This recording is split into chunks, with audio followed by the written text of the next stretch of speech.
Yay, we're live. Hi, everyone. Hey, hello, everybody, and welcome to a very special edition of the Trump Tourney Tracker, where we'll be covering a lot of what's going on in Iran as well, or in the region around Iran, because there's so much developing today at this hour. Olga, this has been a almost predictable escalation that we're seeing this afternoon as Iran has launched, it looks like at least one missile, maybe missiles, at U.S. bases in Qatar. We sort of knew this was coming. This was a bit of a trap that Donald Trump stepped into, and here we are witnessing the repercussions of that. Yeah, so it's funny because you remember Friday we finished off and I said You did, expect expect attacks this weekend. yeah. What's happening now actually doesn't concern me as much because even though Iran sent missiles into Qatar and to Iraq, they did inform them and coordinate with the Qatari government, and they informed the U.S. side that these missiles were coming. So publicly, they're looking to de-escalate. Now, with that said, I worry more about their, asymmetrical warfare. They have cells inside the U.S. They have cells across Europe that they have established for a very long time. They have been tapped into our, infrastructure facilities so they can carry out cyber attacks. So I would worry more about that than this because this is not the response. This was just a public response for them domestically to show, look, we are striking back. But I would worry about the actual real response that will be coming, and it could come, tomorrow, it could come next month. And that's it. And basically, I mean, what Trump did is he dragged us into war because if he thinks that it was a one and done, you know, going into a country and bombing their nuclear facilities, if he thinks this was the end of it, I mean, he's very, very wrong. And we've seen this story, play out Just to catch before. people up as they're joining us, this is Operation Annunciation of Victory that the Iranians launched, and it attacked the installations in Qatar and Iraq. It targeted the Al Udeid air base. That's where 10,000 U.S. troops are based, and the Ain al Assad air base. This comes 3 days after Trump bombed the Iranian nuclear facilities, abandoning his G7 colleagues. Certainly, there was no coordination with any allies except Israel, it seems, in attacking those facilities. I did some reporting and analysis earlier on. It doesn't even look like they're as successful in really targeting the capability of Iran's nuclear facilities, that the Iranians probably had removed all the uranium Absolutely. by the time this happened. So, strategically, this has been a bit of a failure. Tactically, yeah, they struck the targets. Well done. But, has it destroyed the capability? Not at all. It's basically just put them back about a year or two. If you tell a child, a 5-year-old, for 1 week that you're gonna take their candy away, guess what? They're gonna hide their candy. I mean, this, Trump was broadcasting, this potential attack for weeks. You have the Israelis, who are striking Iran on a daily basis. Of course, they hid it. They hid it from the first night that, Israel launched their attacks. I guarantee you. And we don't know what's inside of Iran. We don't know how deep. I mean, if it's anything like Hamas operates with their 5 million tunnels, that intersect everywhere, we don't know what kind of tunnels they have and how Yeah, they're yeah. moving this stuff. And they didn't target the nuclear plant, Bushehr, where the Russians are. Mhm. They didn't target Isfahan, where they didn't bomb that plant where they could have moved. And frankly, I mean, anyone, any country, if you are being bombed on a daily basis, of course, you're going to take it, spread it across the country, and move it around. So, yes, and they can reconstitute extremely quick because as long as the centrifuges and, the enriched uranium are intact, I mean, all they need is, a few months, maybe a year to reconstitute and make nuclear weapons. It is interesting. And Sorry, Mhm. going. No, I was Go just saying, ahead. really interesting what you said about the Russian nuclear facility that's staffed with Russian scientists that was not hit. And the other No. big benefit to Vladimir Putin is, of course, all this tension in the Middle East is increasing the price of oil because limiting supply. The Straits of Hormuz is, not likely to be fully functional, maybe even closed for a while. What that means is that Putin is getting a benefit from this. He ultimately is going to get an increased oil price that helps him. It helps him because he becomes a supplier of the oil's production, and at $79, it's a lot better than at $69 or whatever the benchmark was that they couldn't finance this war. Now he's got a little bit of extra cash coming in that can finance this war. My estimate's about $50 billion. I don't think so. I think the Russians, I can tell you, I've been monitoring Russian news. They are extremely angry. Like they rather not have the high oil prices, and a key ally of theirs who've been supplying weapons for them, under attack and them losing another foothold in the Middle East. Also, I mean, we do have the oil cap because they're capped right now at $60. Mhm. So oil can, whatever it goes, there's still a cap. And if, they do block first of all, I don't think Iran would block it. Maybe we'll see. Parliament has Because it approved would, it. The Iranian parliament has approved it. Now, the Iranians haven't done it yet, but even just the people avoiding right now, at this very moment, the tankers moving into the straits, yeah. they just, who wants to be in that region right now? It's just too volatile. But the thing you have to remember is that China is also another key ally of Iran, and China buys the majority of oil from Iran. So, I mean, I don't know how much they'll do it. They'll probably do something. I'm not as sure, but I can tell you on the Russian side, they rather this have not happened. They're extremely angry about this. You see, as after October 7th, how within 48 hours Hamas was leaders were in Russia meeting with Putin.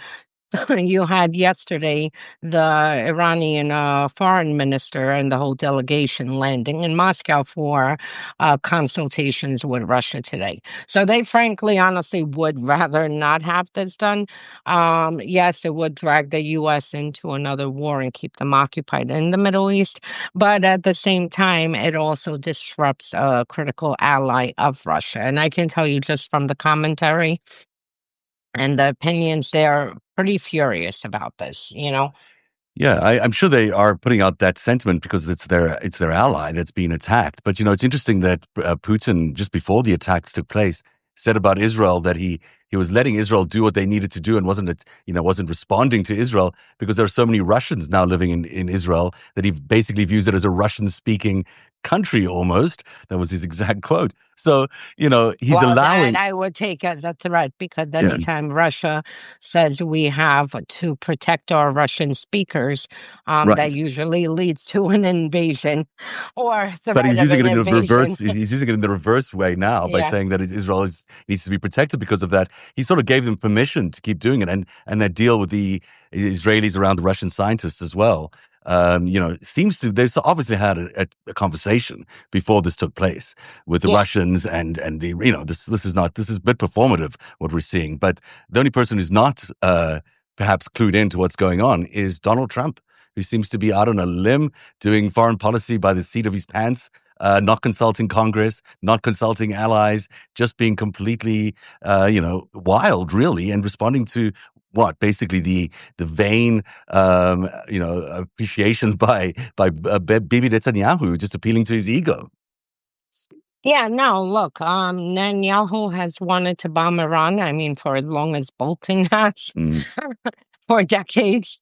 And, they found their sucker in the White House. And I told you, for the past week and a half, that you had like two intelligence agencies like trying to manipulate Trump. You had Russia Security Intelligence Services, trying to pull him away from carrying out any attacks.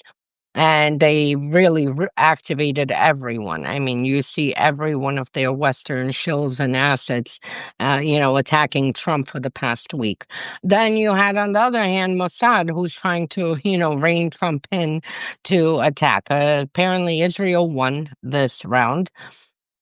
And that's it. And you see, I mean, now, interestingly enough, after this happened, Medvedev came out, who's the former president and prime minister, came out with a statement that, you know what, now every country, who stands by Iran can supply them with nuclear warheads.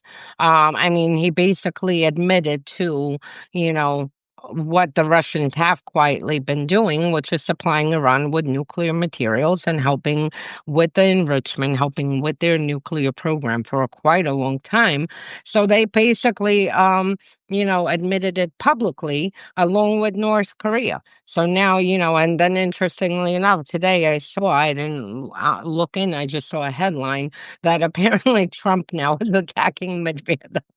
Oh, And really? I was like, oh, I was like, oh, what a shit show. It is Like, really a shit show. I mean, this is really a pathetic foreign policy by every account. It just doesn't seem to achieve its objectives, and it's just endangering American troops and bases around the Middle East, if not around the world. And as you point out, who knows what the domestic threat really will be, or any sort of asymmetrical threat. Let's get into the Trump tyranny tracker for today, because it is day 154. And there's a lot of news that you've been covering in the tracker today. A day after Trump declared Iran's nuclear program obliterated, top U.S. officials now admit they don't know where Iran's weapons-grade uranium went. J.D. Vance and IAEA head Rafael Grossi confirmed Iran likely moved up to 880 pounds, or 60% of enriched uranium, enough for several weapons before the U.S. strikes. We've discussed this already in some form, but this is a real issue. this reminds me of after Iraq, when Bush put up mission accomplished. Yes, I I forgot mean, about that. when you carry out these type of operations, I mean, the last thing that anyone should do when you have the whole Republican Party cheering it on is to, uh, say mission accomplished and Yeah, that everything is obliterated, when it's because free. this is where we end up. And the reason I put this into the tracker, besides the obvious, that Trump took credit for something that we still don't know. We don't know where this enriched uranium is. We don't know where the centrifuges are. We don't know how much damage was done. But the reason I put it up is because Trump now is, seems to be so angry because he doubled down yesterday after not only Netanyahu himself came out and said, we've lost track of it, but we have interesting intel, to maybe allocate it. The reason I put it is because look for Trump to now force his intelligence services to basically put a fake intelligence to say that, mission was accomplished. Yeah. And this puts America into a very dangerous place, because this, frankly, is how Russia operates, where any mission ordered by the Kremlin is backed by, fake intelligence that, yes, everything is operating well, as we saw with Russia's genocidal war in Ukraine. Yeah, it does seem that that's going to be very hard to pull off with the already big evidence, as you point out, that the uranium has been removed and that, there was so much advance warning. There are satellite images of trucks and unusual activity just before, obviously, the attack. I mean, obviously, they're doing, moving they're moving it ahead Go of the tell attack. that to Mega. Go Yeah. tell that to Fox News, because all of them are on a very disciplined right now pattern that everything Mhm. was successful, everything was accomplished, this was perfect, and that's it. And I mean, they are very, like, really, like, his loyalists with the Republican, with Fox News, are on a very tight ship right now, putting out this narrative, that this is what it is. So, Well, how can it be a success if they're bombing Air Force bases and other bases in the Middle East? exactly. Well, It's hardly a success. The other factor is, of course, the Democrats say they were completely blindsided by Trump's strike on Iran's nuclear program. They received no briefing before any of this went down, which is unbelievable. The Republicans were reportedly notified in advance, while Democrats learned about the attack from Trump's social media posts. This represents a fundamental breakdown. Obviously, this is not the way America does war. You're meant to get congressional approval for any kind of military action. yeah, and look, I mean, there have been a lot of operations carried out without congressional approval, but Congress was notified. Maybe there wasn't a full vote on it. But here are two things that I take issue with. One, who in the hell announces a war on a country on Truth Social. Mm. I mean, this is just the most absurd way of announcing that we are now in a war with Iran. So that's one. And two, the fact that he selectively told, just a handful of Republicans. He apparently told Sean Hannity and a few people in Fox News. And I mean, this again becomes extremely dangerous when you have a sitting president, sharing information that affects every single American, sharing it with a select few of people, and that's it. And I mean, the fact that Dems, who, are on the Intel Committee, Foreign Affairs Committee, that they were completely sidelined and had to find out from Truth Social that then, the screenshot got passed around on Twitter and all the other social medias. This is not how you run a war. This is extremely dangerous, especially the repercussions for us, because I mean, right now, our useless Department of Homeland Security 24 hours later issued a worldwide, caution for all Americans. I mean, this should have been prepared immediately. Um, as soon as the bombs fell, like there should have been a memo going out for every American to be careful to avoid, crowds, and that they have a target on their head right now, I can tell you why. here Yeah. and domestically and abroad. I can tell you why Trump might be doing that on Truth Social, by the way. Trump Media and Technology Group authorized a $400 million stock buyback program beginning today, with the board of directors approving the repurchase of shares. They've got $3 billion in cash sitting at Trump Media, which is where Truth Social houses. So, if he's putting out these kind of world announcements on there, it's to increase traffic, it's to increase, the stock price probably for Truth Social. Another obvious, ridiculous point of corruption by this president. Turning to the alliance and the relationships, NATO has essentially cancelled meaningful Ukraine discussions at the Hague summit, with Zelensky relegated to dinner attendance only and no Ukraine Council meeting, despite Russia's escalating genocidal war. This is a really big deal that Zelensky's being sidelined by NATO under American orders, really. Yeah. So NATO had to basically, for this upcoming summit, strip and, but like for the most part, all of their support from Ukraine, at least in the language, in order to appease Trump. And at the same time, there's always the council meeting, and this was canceled. I mean, what a slap in the face. You have, Ukraine, who, by the way, didn't invade anyone. Ukraine was sitting minding Yeah. their business when they got invaded over a decade ago. And then a full-scale invasion was launched, in 22. And you have them now. Russia, over the past few weeks, has really escalated their attacks. While everyone was watching yesterday what's happening between Israel and Iran, Russia launched so many drones, hundreds of drones and ballistic missiles into Ukraine. And you had, apartment buildings hit, people killed, people buried under the rubble that they're still looking for. And this is where US is. I mean, Trump continues, to provide cover for Putin to continue murdering his, Ukrainians. And Putin very clearly stated, he had just a St. Petersburg Economic Forum on the weekend, and he clearly stated that the goal is all of Ukraine. And he clearly said, any place a Russian soldier, now Israel should really think about this, any place a Russian soldier steps foot, this is ours, our land. So, I mean, this is where we are, and this is, NATO that's supposed to every year have focused on helping Ukraine, finish this. This is where we are. This is really worrying. I think in this geopolitical rearrangement that we're seeing, this whole attack on Iran really takes the focus away from Ukraine. It gives Putin another opportunity to escalate. And with Ukraine being relegated to basically a dinner attendance at NATO's summit, it tells you exactly where the allegiance of Donald Trump is and where their emphasis is. It's certainly not on the Ukrainian side. It's on Russia's side.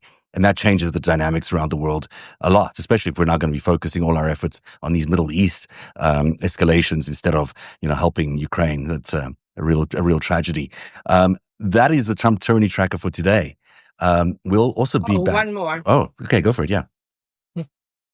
This video went viral, and we need to, put this to light because this is just so brutal Mm, and gross. So a man was tackled by ICE, beaten, literally on video, beaten. He was a undocumented day laborer, gardener, and I mean, if you see the video, it's gross, and like we all need to like push back. He's the father of 3 Marines. mm. How can how can these Marines who saw this video and saw their father being beaten by U.S. thugs, like how do you even reconcile all of this? And, I expect everyone to see the video. We need to stop this, what's happening with ICE. We need to push back because these tactics are identical to Russia. I mean, there is no difference what is happening here with frickin' masked thugs running around, grabbing people, beating people, breaking windows, throwing people into unmarked vans. And what happens in Russia with masked thugs, going and disappearing people, beating people, and throwing them into unmarked cars. It's So, I mean, unbelievable. I just wanted to put a highlight to the story because, I mean, yesterday was this, last week it was a pregnant, imagine 9 month pregnant woman with Kristi Noem attending this raid. And she was an American citizen who had frickin' shackles thrown around her 9 month belly. And Mhm. she ended up giving birth, from this trauma.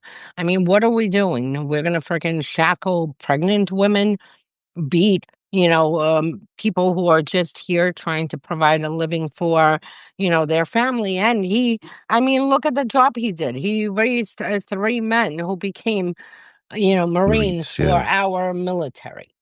It's so appalling, and we don't know who these masked, people are. We don't really No, know how they got into ICE, whether they actually work for ICE, are they day contractors? They could be insurrectionists. They could be anybody, really. they could be These are, Proud Boys. yeah. Well, the Proud Boys. I mean, you saw Tario as part of this ICE raids thing, which is not part of the government, but it's related to these ICE raids. It gives people rewards, crypto rewards, if they Yeah. identify people that should be arrested by ICE. I mean, this is completely gone crazy, and we need to be able to have communities be able to defend their citizens. I mean, it's getting to the point where you really need them to And defend I the can people. tell you, I'm making this warning. If I ever see masked thugs coming at me, Mhm. I will pepper spray them and freaking beat them and do whatever I can because this is not America. Like, if people want to come and, arrest you or question you or detain you, they have to identify who they are. They have to have a name associated, a badge number, and they're supposed to present a warrant, not this. And I mean, this video, I wanted to bring light to it because everyone needs to see this video. Someone mentioned they sent it to their, Congress people. Send it to everyone because we cannot, let Iran and other stories, erase these human rights abuses happening in this country. And that video was so gross. I mean, it was so gross. It was repulsive. Even if there were people who thought that maybe Trump's policy around, let's fix the immigration issue was okay, was maybe even appropriate for voting for, what they're doing in executing this is completely ridiculous. It's completely beyond the Constitution. It's beyond any rule of law. It's beyond any due process. This has now jumped the gun a million times, and it's now, crimes against humanity. It's real war criminal stuff. So, this is not acceptable, and you're right to point that out. If you share the video with me, I'll also put it up on Narrative. Yeah, And please, because the yeah, more people to see this, and I mean, there are so many of these videos, but this yes, video, I mean, his children signed up to die for this country. This is not how the man should freaking, be humiliated, degraded, and beaten on a city street. I mean, this is Unbelievable. not, what you do because the guy is undocumented allegedly, and and gardens, mows lawns for a living. I mean, this is disgusting. When you think about it, the amount of American Marines now at risk in the Middle East, you've got this Marine's father that's been beat up. I mean, this is not a president that cares about the military at all and No. seems to be interested in putting them in harm's way. Well, that is the Trump Tyranny Tracker for today. Tomorrow night, we'll be continuing our Authoritarianism 101 series, seminar series. So anyone who wants to join, please sign up today. Or at least by 7 p.m. tomorrow. And you can Yeah. find the details on either the Trump Tyranny Tracker or Unmasking Russia or on narrative.org, narrativ.org. Thank you very much for being here today. We'll be back tomorrow. I'll be back in half an hour from now with 33 another minutes. another breaking news edition of Five Stack. We'll look at Iran for the entire show. So please join us then. And thank you very much for being here. Thank you, Olga. I thank Bye. you.